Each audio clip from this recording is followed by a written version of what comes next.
Você já se perguntou qual é o maior erro cometido pelo investidor buy and hold? E é nesse vídeo aqui que eu vou tratar com vocês sobre esse erro. Então fica comigo até o final para você entender e não cometer esse erro de novo. Então vem comigo. Claro que o primeiro passo é a gente entender o que é buy and hold. O buy and hold é uma filosofia ou uma estratégia de investimento que acabou sendo derivada do Warren Buffett, no sentido de comprar, buy, e segurar, buy and hold. A ideia inicial é o seguinte: olha, eu vou primeiro escolher muito bem uma ação que eu vou colocar na minha carteira de investimentos, muito bem mesmo, no sentido de colocar a qualidade acima de tudo, depois pensar no preço, e aí, depois que eu coloquei essa ação na minha carteira, eu vou segurar para o longuíssimo prazo, talvez até se aposentar com essa empresa. Por quê? Porque eu vou evitar fazer vendas, porque as vendas, nessa visão, nessa estratégia, costumam ser prejudiciais para a sua rentabilidade ou para a sua carteira. Então essa é a estratégia. É claro que o buy and hold, ele preza que você possa até vender essa empresa que você comprou, mas em situações assim muito, mas muito excepcionais. Situações que vão se basear basicamente quando a empresa perdeu sua saúde financeira, perdeu seus fundamentos. Mas o objetivo do vídeo não é entrar nos detalhes aqui do buy and hold. O objetivo é falar do principal erro. Quem vai começar a fazer buy and hold. E aí, para te mostrar como é que funciona esse erro, vamos aqui a uma planilha de Excel. Já coloquei aqui algumas ações. E aí vamos supor aqui que você está começando a montar a sua carteira buy and hold hoje. Quero seguir essa estratégia de comprar e segurar, não vou vender essas ações. E aí você segue para uma estratégia de dividendos. Focar ali no BEST do Barsi, banco, seguradora, saneamento, telecomunicações e energia. Aquela história que você já sabe. E aí você então coloca uma ação de cada setor. Supondo aqui que você esteja colocando uma carteira de 10 mil reais. Luan, ganhei um dinheirinho, separei 10 mil reais, consegui juntar com o meu suor do meu trabalho, já montei minha reservinha de emergência, primeiro tem que montar a reservinha de emergência, e aí decidi agora criar uma carteira de ações focada no buy and hold, mas focada numa estratégia de dividendos, porque deu certo com o Barsi, aqui no Brasil o dividendo é isento, então eu quero seguir por esse caminho. E aí você vai lá, setor bancário, peguei Banco do Brasil, coloquei Milão. Lembra que você tem 10 mil, você vai fazer a separação ali. Segunda ação, Caixa Seguridade, no setor de seguros, também outra empresa de dividendo, o Barsi tem na carteira, inclusive recentemente fez uma troca de BB Seguridade por Caixa Seguridade, coloquei mais Milão. Aí depois eu fui para aquela Taezinha que é famosa no âmbito dos dividendos, todo mundo quer uma Taezinha na carteira para ganhar dividendo, ela não falha em dividendos, então tem que ter a Taezinha aqui porque ela está no filé mignon do setor elétrico brasileiro. E depois eu pego uma Copasa. E aí eu até poderia só copiar o Barsi, pegar uma Sabesp, mas como eu estou mais focado em dividendo agora, eu vou pegar uma Copasa que eu vi que paga um bom dividendo aí nos últimos anos, deu uma boa rentabilidade, vou colocar Milão aqui na Copasa também. E aí eu vou colocar aqui também Vivo. Por mais que telecomunicações não tenha tanto glamour assim, eu vou seguir aqui uma empresa madura, telecomunicações, Vivo, Telefônica Brasil, mais Milãozinho aqui. E aí eu começo agora a dar uma pimentada, porque eu quero um pouquinho mais de risco, eu não quero só ficar naquele arrozinho com feijão. Até o Barsi corre risco, por que eu não vou correr? Eu quero mais risco porque ainda eu tenho relativo pouco dinheiro. Não estou dizendo que 10 mil reais é pouco dinheiro, mas, para eu construir uma fortuna, ainda estou no começo e eu preciso correr um pouco mais de risco, salvo se eu já tiver uma idade mais avançada. Se você tem 70, 70 e poucos anos, aí não dá para você correr muito risco. Ah, mas o Barsi corre, o Barsi já é bilionário. Não fique comparando esse tipo de coisa. E aí, você fala, bom, vamos começar a correr um pouquinho mais de risco. Klabin ia correr muito risco? Não. Coloquei mais Milão aqui, mas ela não está dentro do BEST. Então eu já comecei a correr um pouquinho mais de risco, porque o BEST pega as empresas de setores mais perenes, mais sólidos da economia, principalmente bancos, seguradoras e setores de utilidade pública. Utilidade pública é o quê? Serviço público, energia elétrica, saneamento, telecomunicações, esse tipo de coisa. Aí agora eu começo a colocar mais risco de verdade, mais Milãozinho na Cosan. Eu sei que é uma empresa de forte crescimento, tá no setor de energia, mas tem uma dívida enorme, mas eu quero correr risco porque todo mundo tá falando que tá barata, o Barsi gosta, é uma empresa de oportunidade, vou colocar mais Milãozinho aqui. Aí eu coloco mais 1.000 na Taurus. Taurus Armas, que tá dando problema aí nesse curto prazo, mas o Barsi acredita, é uma empresa aí que pode ser promissora no futuro, é uma small capzinha, colocando mais risco aqui. E aí você já começa a perceber a ideia do quê? A ideia de que eu vou adicionando mais risco na minha carteira, visando um retorno maior no futuro. Claro, o risco tem que ser proporcional ao retorno esperado, não tem certeza nenhuma, porque senão ninguém correria mais risco. Ficaria ali obtendo retornos mais altos, correndo um risco mais baixo. Não, é muito difícil você encontrar um investimento ali que você vai correr pouco risco e ter um alto retorno. Não faz sentido. E aí, eu vou adicionar um risco enorme aqui, porque daí eu vou pegar uma empresa de suposto turnaround, ou seja, aquela empresa que vai sair de uma ruim empresa para uma boa empresa, Paranapanema, que é aquela empresa que está em recuperação judicial, e ainda vou colocar o IRB aqui. Veja, Cosan, Paranapanema, Taurus e IRB, ações da carteira do Barsi, mas essas ações são extremamente arriscadas. Paranapanema nem se fala, está em recuperação judicial, ou seja, uma empresa que está em crise e está precisando se recuperar. Uma empresa de cobre, uma empresa que no passado já foi muito importante, mas hoje é uma empresa um tanto quanto meme aí da Bolsa de Valores. E IRB você já sabe, um passado nada bom, mas você quis apostar também. E aí, a essa altura do campeonato, será que você conseguiu perceber o problema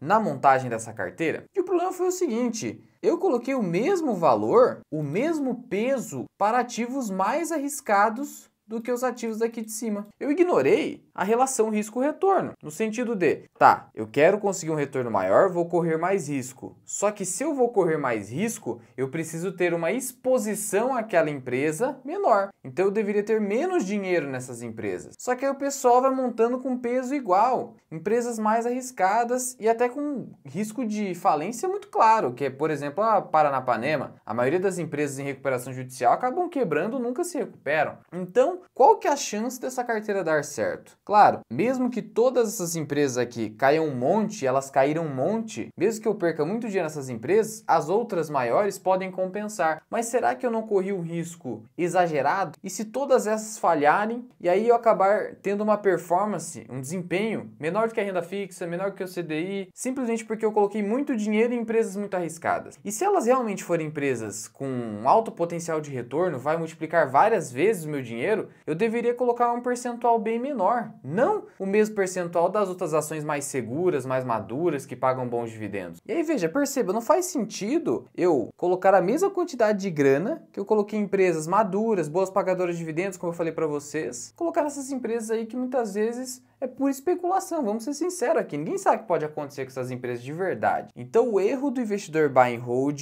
é colocar o mesmo peso para empresas mais arriscadas. E aí você poderia se perguntar, o que é o mais arriscado, Luan? Primeiro, se você encontra uma empresa em recuperação judicial, ela já está com mais risco. Ou seja, empresa com mais incerteza. Colocou mais incerteza, eu tenho mais risco. Só que no mercado financeiro, o risco é entendido como volatilidade. E aí nós temos uma ferramenta no site da B3, que é o de volatilidade da B3, volatilidade das ações, então eu consigo consultar a volatilidade das ações fazendo uma consultinha aqui. Vamos só consultar aqui a Paranapanema, PMAN 3. E olha só a volatilidade. É uma volatilidade que supera 30%. Então já é uma volatilidade maior do que os ativos de baixa volatilidade, que é quando essa volatilidade está abaixo de 30% no ano. Então o que você percebe aqui? Ah, tem mais volatilidade, já vou colocar um pouco menos de dinheiro. Pelo menos é assim que entende o mercado. Volatilidade ou risco seriam coisas quase que equivalentes. Então, meu risco seria o tamanho da volatilidade do meu ativo, da minha ação que eu estou colocando na minha carteira. E aí você poderia se perguntar, então significa que não é uma boa estratégia eu colocar peso igual nas ações da minha carteira, em todas as ações? Não é bem assim também. O importante é você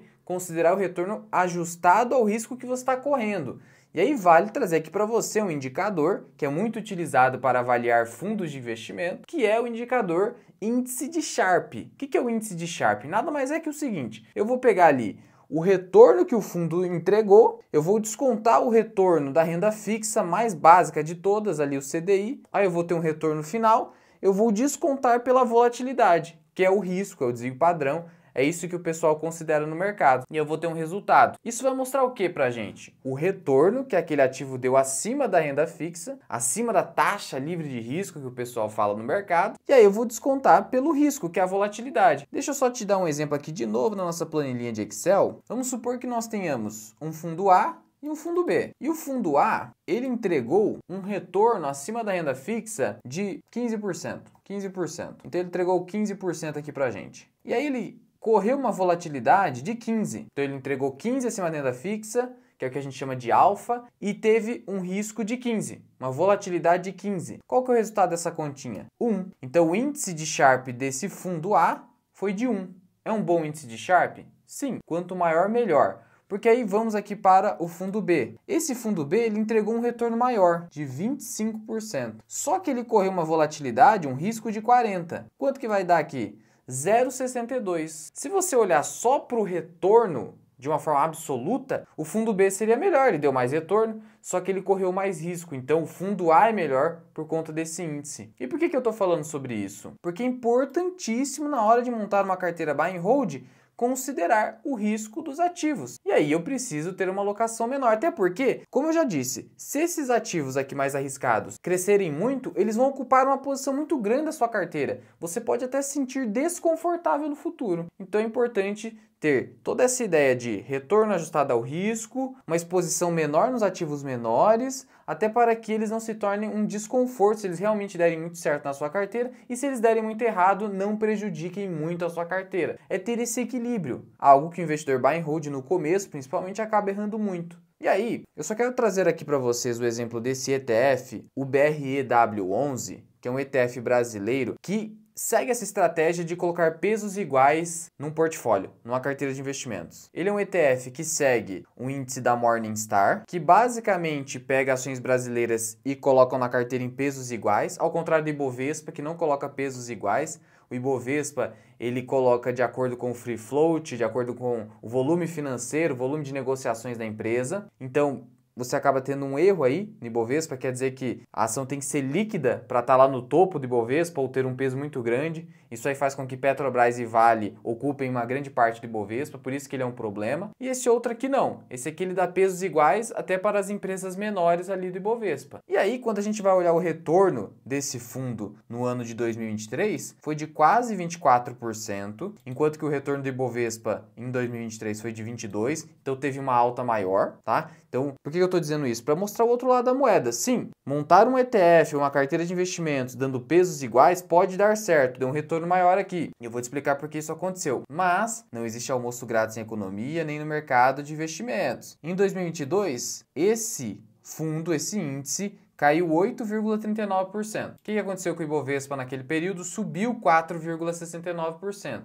2022. O que a gente viu aqui? Que no ano em que o Ibovespa subiu, aquele índice ali que dá pesos iguais subiu mais. Mas no ano em que o Ibovespa subiu bem menos, quase 5%, esse outro índice que deu pesos iguais, ele caiu. E caiu até um tamanho ali considerável, quase 9%. E aí, qual que foi a ideia aqui? Quando eu coloco pesos iguais numa carteira, em anos bons, ela vai performar melhor do que carteiras mais conservadoras. Agora, em anos mais ou menos, pode até ter queda quando aquele outro índice ali, tipo Ibovespa, nem teve queda. Então veja o risco sendo adicionado, aumentado. É isso que eu estou falando para o investidor buy and hold. Não corra risco demais com uma exposição exagerada dando peso igual para ação duvidosa. Eu estou dizendo que a sua expectativa de retorno com uma carteira de pesos iguais para ativos mais arriscados é menor? Não estou dizendo. A gente viu aqui que em mercados de alta, a tendência é que venha subir acima daquele índice mais conservador, daquela carteira mais conservadora, empresas maduras, dividendos, aquela coisa toda. Agora a ideia é, você está correndo muito risco. Volto a repetir diversas vezes aqui nos vídeos. Você tem que ser sobrevivente, então não corra risco excessivo. E aí, por que essa outra carteira que do pesos iguais cresce mais que uma carteira mais conservadora? Porque uma carteira mais conservadora, ela vai focar ou nos ativos mais líquidos ou das empresas maiores. Então, por exemplo, o S&P 500 pega as empresas maiores, o Ibovespa pega as empresas mais líquidas, com mais volume de negociação. Agora, quando eu pego uma carteira que dá pesos iguais, independentemente do tamanho da empresa ou da sua liquidez, isso vai fazer com que essa carteira ou esse índice compre ativos menores, small caps, empresas menores. Então, eu vou estar com a exposição maior em empresas menores. E empresa menor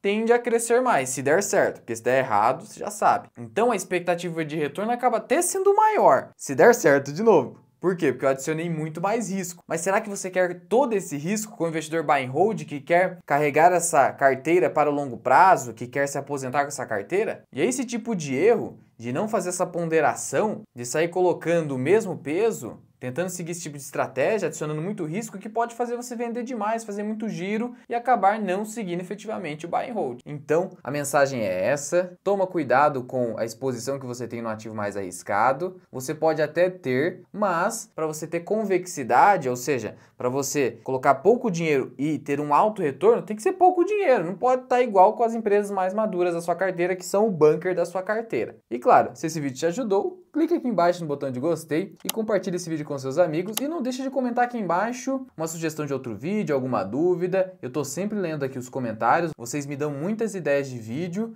então comenta aqui. Muito obrigado por ter ficado comigo até aqui. Eu sou o Luan, esse que é o canal Mirai Invest, e até o próximo vídeo. Fui!